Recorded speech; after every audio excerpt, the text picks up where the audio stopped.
I just assume they're short. So she said, like, well, I love short people, but when I see people I don't like, I just assume they're short.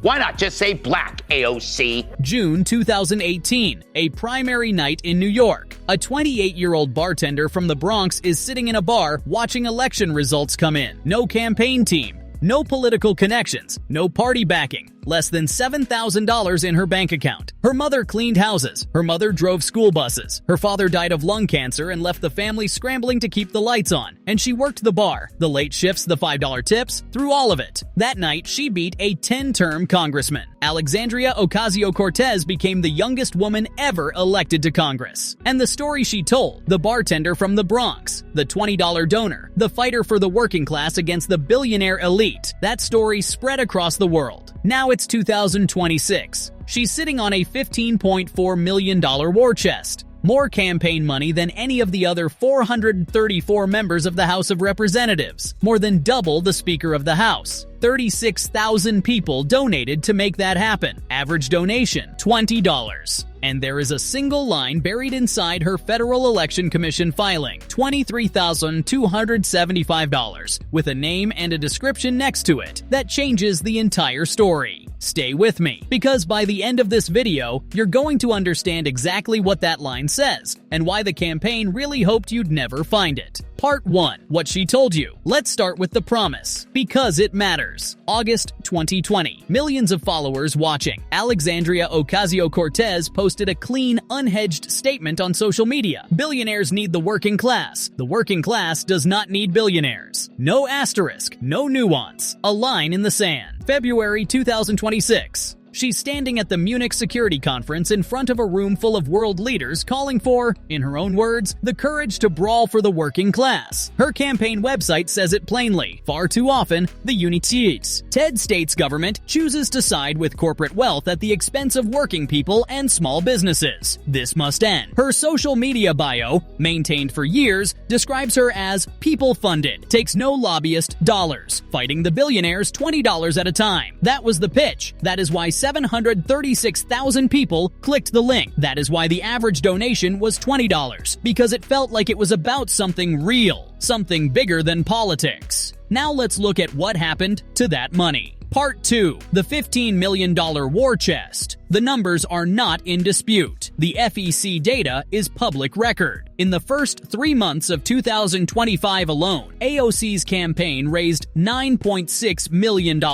A single quarter, more than 5 times what she raised in the same period the year before, and a record margin by any measure. By the end of June 2025, the total war chest stood at $15.4 million, the most of any House member in the country, nearly double what the Speaker of the House had in the bank. 86,000 individual donors. Average contribution, $20. She said none of this came from corporate PACs or lobbyists. And technically, the FEC data backs that up. The money is coming from individuals, regular people, small donations, the grassroots machine she built on the promise of fighting the system. So the question that opens up immediately is, if 736,000 people each handed over $20 to fight oligarchy, where did the $15 million actually go? Because the same FEC filings that show where the money came from also show where it went. And the addresses on those receipts don't look like the South Bronx. They don't look like Mott Haven or Hunts Point, the working class neighborhoods her constituents actually live in. Part 3. The ads outside the district. Here is what's actually happening with the money. And this is where it stops being a fundraising story and becomes something more specific. According to Meta's own ad tracker, Meta's platform, not a Republican opposition file, not a conservative think tank, AOC's campaign has been running political ads seen primarily by supporters outside of New York. Not in her district, not in the South Bronx, not in Queens, outside New York. Her campaign pushed more than $500,000 into Facebook and Google advertising in just 3 months of 2025. And a significant portion of that was aimed at collecting voter contact information from people who will never be her constituents. Let that land. She raised $15 million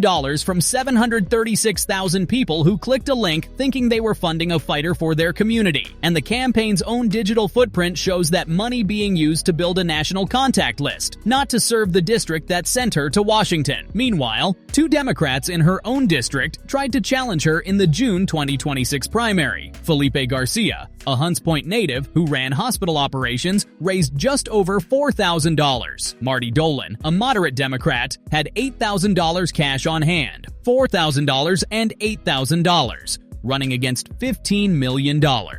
Garcia said when he filed, "It's time to really put my district first. The only way to do that is having someone who's literally born and bred in the district. No loyalty to anyone else but the district." That's what a Bronx native said about the woman who built a national movement on a Bronx backstory. The median household income in New York's 14th congressional district is roughly $42,000 a year. Rent in the Bronx has gone up more than 30% in the last 5 years. Her constituents are not on the fighting oligarchy tour. They're calculating whether to renew the lease. Part 4, $53,000 in Puso. Puerto Rico, but the geography of the ad spending is only the beginning. Fox News Digital went through her FEC filings for the third quarter of 2025. What they found is documented, filed with the federal government. The same federal government she says has been captured by corporate wealth. Her campaign spent more than $53,000 in Puerto Rico. This was during a period when she was known to be there, and was photographed attending a Bad Bunny concert in San Juan. Breaking it down, over $15,000 at 2 luxury hotels in San Juan, over $10,500 in meals and catering services, all filed as campaign expenses, all paid from the account that 736,000 people funded to fight the billionaire class. The legal requirement for campaign spending is not complicated. Funds must be used for a genuine campaign or political purpose. The expense must not be something that would exist regardless of whether the candidate was running for office. A luxury hotel in San Juan during a celebrity concert. The filing says, campaign expense. The filing is the record.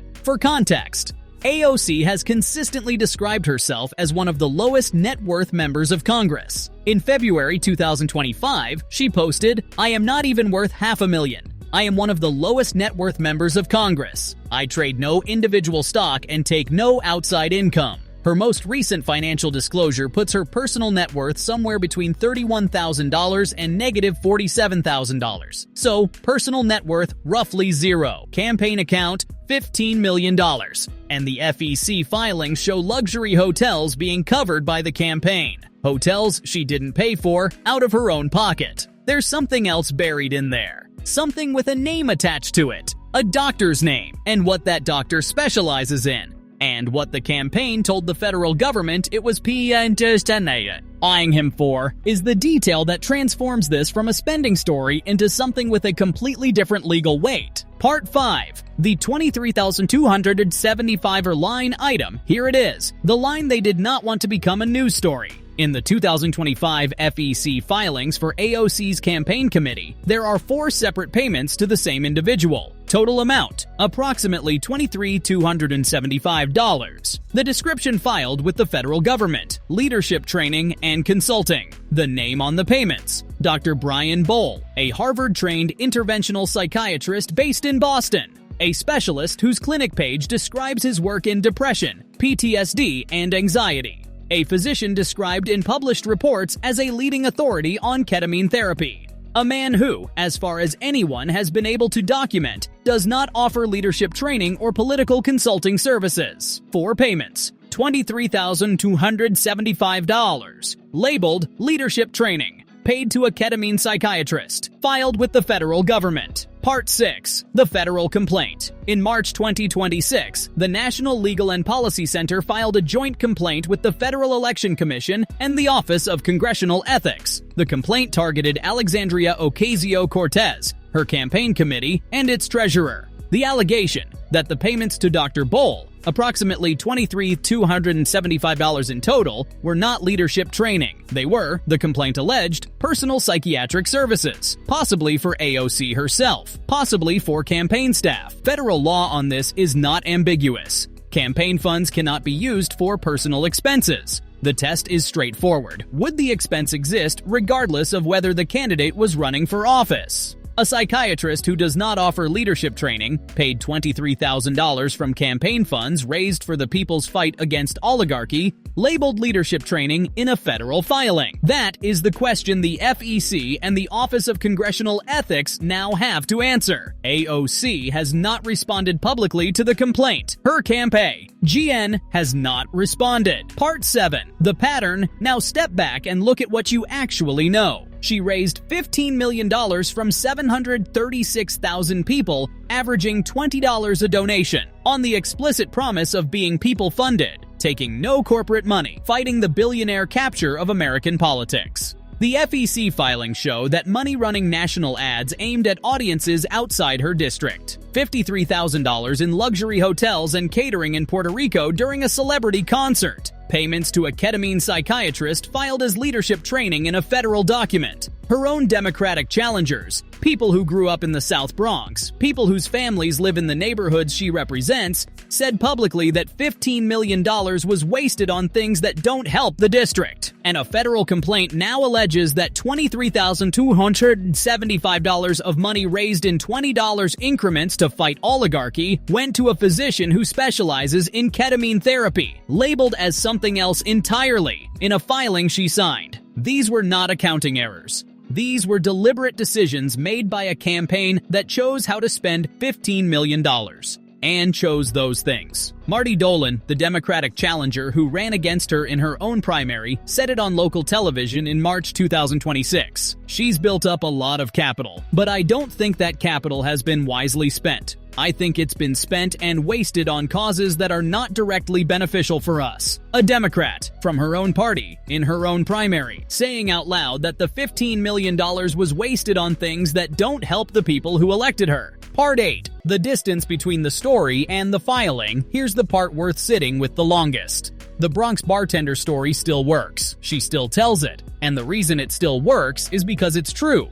Or, at least it was. There was a 28-year-old working the late shifts, running on $7,000, knocking on doors in a district nobody thought she could win. That happened. That is real. And the movement that grew out of it. 736,000 people, each handing over $20 because they believed in something. That belief was genuine. The question the FEC filings raise is not whether the origin story was real. It's whether the campaign being funded by that story is still serving the people who funded it. The South Bronx constituents whose rents went up 30% in 5 years. The Hunts Point native who raised $4,000 to challenge her and said the district deserved someone whose only loyalty was to the district. The moderate Democrat who said on local TV that $15 million went to things that don't help the neighborhoods. They're all pointing at the same gap, the gap between the story being told on stage and the story in the federal filings. The promise, people funded, $20 at a time,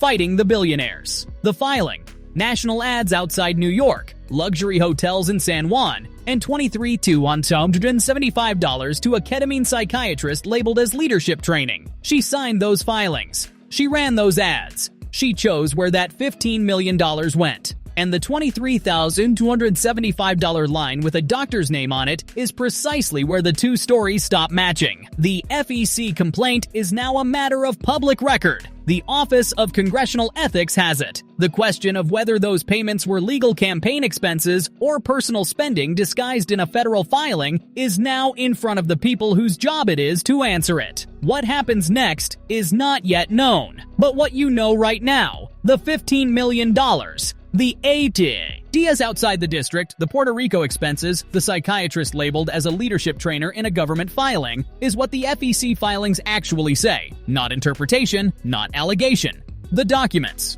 Now, I want to hear from you. Does the origin story still hold up for you? Or does the gap between the promise and the filings change how you see it? Drop your honest take in the comments. I read every single one, and the conversation below is always worth reading. If this breakdown gave you something the cable news coverage didn't, hit the like button. It genuinely helps this channel grow. And if you're not subscribed yet, now is the time. We go through documents, we read the filings, we put the full picture together. See you in the next one.